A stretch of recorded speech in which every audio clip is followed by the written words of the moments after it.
after teams got to know their fate, that is on Wednesday, today, Thursday, the UEFA has gone ahead to sit and they've gone ahead to hold what we call the round of 16. And remember, we had known the 8 teams that are through to this round, and we had to say to it that these other teams went ahead to obviously tussle it out. And we have to note it that teams like Inter Milan shockingly were knocked out by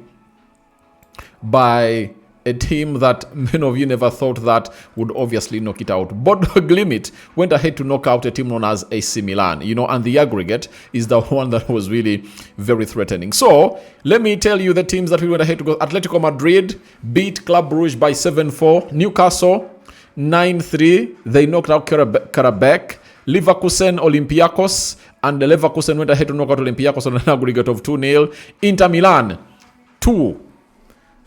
Bodo had 5 goals and Inter Milan had 2. Atlanta knocked out Dortmund on an aggregate of 4-3. Juventus were knocked out by Galatasaray 7-5. That was the aggregate. PSG knocked out Monaco on an aggregate of 5-4 in there. Sorry, PSG knocked out Monaco, and Real Madrid knocked out Benfica, aggregate of 3-1 in there for you. Now, the draws have gone ahead of this be held in there. And many people have been asking themselves, what are the benefits of really finishing in the top 8? Now, one of the huge benefits of finishing the top 8 are, 1, you are going to play the second leg at home. You get? So that is it. That doesn't guarantee that every team that is obviously going to be play the second leg at home will go through to the next round, but I can guarantee you that it really means a lot. Now, Arsenal, who topped the table, are going to be playing against Bayern Leverkusen. That is it. Arsenal, who topped the table, are going to be playing against Bayern Leverkusen. That is it. And that is one of those draws that are going to be held. Now, Bayern Leverkusen and Arsenal in the history of the Champions League have gone ahead to play one another once. And it was on the 19th of February 2002. And in that game, in the first leg, Arsenal drew with Leverkusen at home. It ended 1-1. It was Christen and Robert Perez who gave Arsenal the lead in the 56th minute. And then Christen went ahead, obviously, level up the game because Roy Pala in the 68th minute obviously gone ahead to get a red card. And that's how things panned out. And in that lineup, Arsenal were playing a system of 4-4-2. David Seaman in goal. Lauren Meyer played as the right back. Van Bronckhorst played as the left back. Then Stepanovas played as a left-handed centre-back, and Sol Campbell played as a right-handed centre-back. Patrick Vieira, the captain, partnered with Roy Pala, who later got a red card in the 68th minute. Then Slivian Viritod played as a right winger, and Perez played as a left winger. Nwankwo Kanu and Thierry Henry led the line. That is the side of Arsenal. Then for Bayern Munich, they had Bart in goal, Zikovic, right back, Placente, left back, then Norton and Lucio the Brazilian, you know that guy, the captain of Brazil, I think, who went ahead to lift them the World Cup of 2002. Then in the midfield, they had Balak Michel, you know Michel Balak, I think all of you. Then Bastuk was playing with Michel Balak, then Schneider, right winger, and Zeroberto, the Brazilian, was playing as a left winger. Then Christian and Novel were leading the line. Arsenal went ahead to obviously have the following players on their bench. Right as the goalkeeper, Francis Jeffers, Bergkamp, Edu Gaspar, who was once the sporting director of Arsenal and later threw in the towel to go at Nottingham. Though also at Nottingham, things are obviously going on very well. Then Grimandi was there, Inamoto was there, and Talvadris were on the bench. Now, and way back, only 3 substitutions were only allowed. Bayern Leverkusen, Juric was the goalkeeper on the bench. Babik, Dimitar Babatov, Vranches, Heydik, Bradik, and Klein in there for you. That's how things really went ahead to happen. And way back, Arsenal used to obviously be that team that could obviously have huge possession. And they really did it. And in the second leg, Arsenal came up and obviously beat them at the Highbury by 4-0.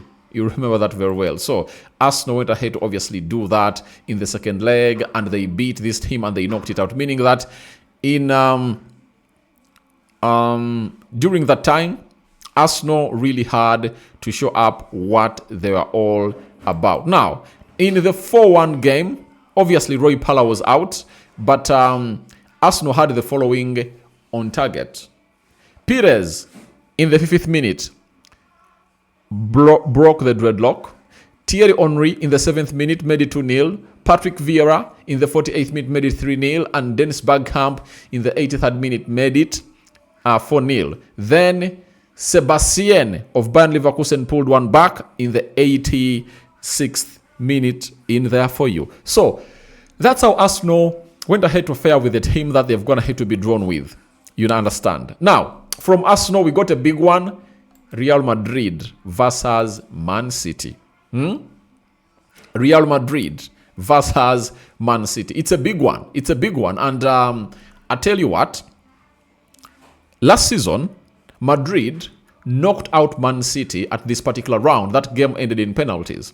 That is it. Now, this time, we want to see how Madrid will fare at the Etihad. And remember again, Madrid found themselves in a situation of really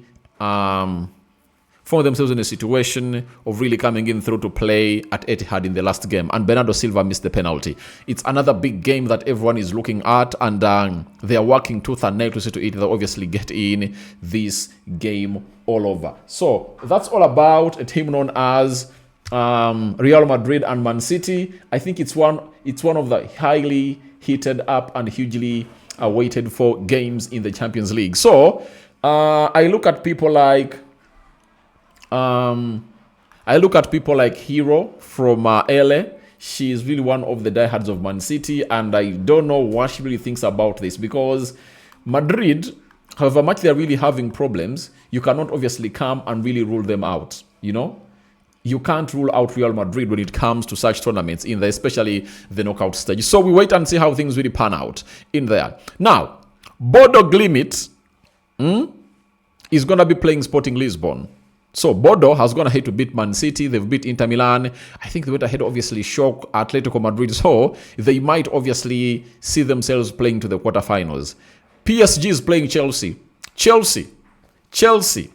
I think they stand a chance to beat PSG again. This season, before it started, Chelsea went ahead to wound PSG in what we call the finals of the FIFA Club World Cup. You all know that. You get? And after wounding them the FIFA Club World Cup, you all know what happened. PSG came up and obviously lost, and Chelsea went ahead to win it. Now, as it stands, they're going to be facing one another. PSG is not the PSG of last season. We can all admit. You know, PSG is not the PSG of last season. If you've been following up on things very well, they are not the team that they were last season. You can all agree with me that they are not that team they were last season. So I think Chelsea can force themselves to go through, because the last game will be played in London. Galatasaray versus Liverpool, another one, big one. Victor Osimhen and his side of Galatasaray in there, they're doing wonders in there, and we're waiting to see how things will pan out. Newcastle Barcelona, another big one. Many might look at this and say Barca is through, but I tell you what, Newcastle is a hard nut to crack. You know, if they get in this game of football, when they've gotten Fabian Schär back, Steve Butman, Bruno Guimaraes, I think that side is going to be hard to break. You get? They'll sit back and they'll hit Barcelona on the break. And if you want to beat Barcelona, just allow them to attack you, hit them on the break, utilize the pace of players like Wissa, players like Anthony Gordon, players like Anthony Elanga, Hafi Barnes, and combine all that with the clinical finishing ability of Walter Medi, who is their striker in there. Atletico Madrid is playing Tottenham Hotspur in there for you. Atletico Madrid is playing Tottenham Hotspur. So, that is it. Now, from there, we obviously got to know who is going to be playing who when it comes to the quarterfinals, semi-finals. You understand?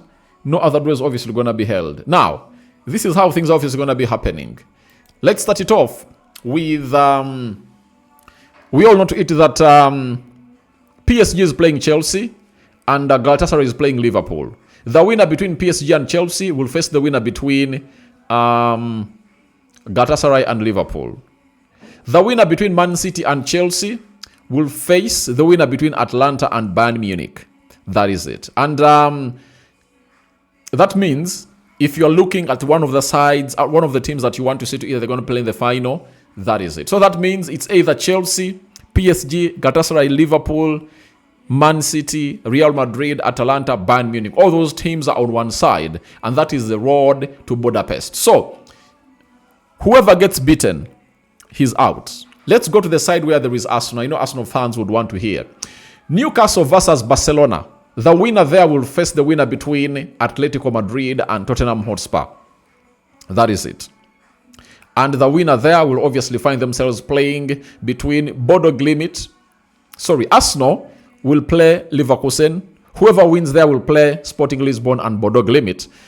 I think Arsenal have been given a road to what we call... that's a road for Arsenal to the semi-finals. I think it's really going to be one of the easiest games that Arsenal will ever face. Though, knockout is always a knockout. You cannot obviously rule out anything in there for you. So, guys, thank you very much for watching through. That's the Champions League draw. And the fixture dates have also been dropped. And let me drop them, and obviously we call it a video. So, the UEFA Champions League dates are as follows. 10th March. The first leg will be played. Then 11th March, another set of games will be played. And 17th and the 18th March, that's when we'll obviously get to know how things will pan out. For the quarterfinals, they'll be played on the 7th. 7th of April and the 14th of April. Semi-finals, 28th of April.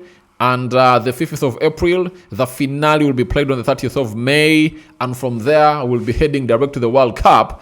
And we'll be getting to know what will be what in there for you. So, guys, that's what I'm going to hit off for you in here onto the Rokani Media Football. First video of the day, and more is yet to come. I'm out.